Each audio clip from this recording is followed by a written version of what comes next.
আসসালামু আলাইকুম রহমতুল্লাহ।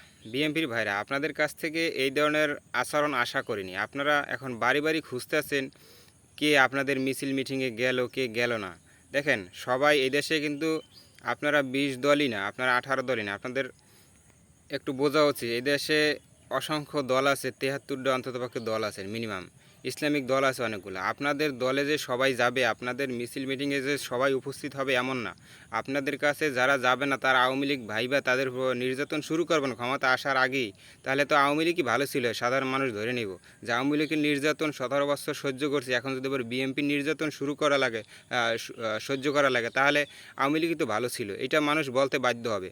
সো আপনাদের কাছ থেকে এরকম কোনো আশা করি না যে কে আপনাদের মিছিলে গেল, কে গেল না, তা বাড়ি বাড়ি যে আপনারা খোঁজ দিবেন তা কিন্তু না। বিভিন্ন দল আছে এই দেশে, জামাত ইসলাম থেকে শুরু করে বিভিন্ন দল আছে এই দেশে, অন্ততপক্ষে ৭৩টা দল এই দেশে আছে। আপনারা মনে করেন না সব এখন বিএমপি হয়ে গেছে, এখন সব বিএমপির দলে যাইবে, বিএমপির মিছিল মিটিংয়ে তারা যাইতে বাধ্য, এইটা চিন্তা আপনারা কইরেন না। এই আশা ছাইড়ে দেন, আর মানুষের এইভাবে হয়রানি করে না। আপনাদের দলে কে গেল, কে গেল না, সেই বিষয় নিয়ে এত মাথা ঘামানোর কোনো প্রশ্নই জাগে না।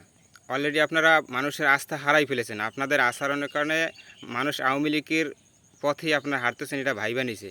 সো আপনাদের এই ধরনের আচরণ বিষাক্ত সাপের মতো, নৌকার ধানের শীষ, দুই সাপের একই বিষ, এটা মানুষ কিন্তু এখন বুঝে গেছে। তো আপনারা আচরণ বদলান, মানুষকে হয়রানি করেন না। ক্ষমতায় আসার আগে মানুষকে হয়রানি শুরু করছেন, এটা ঠিক না।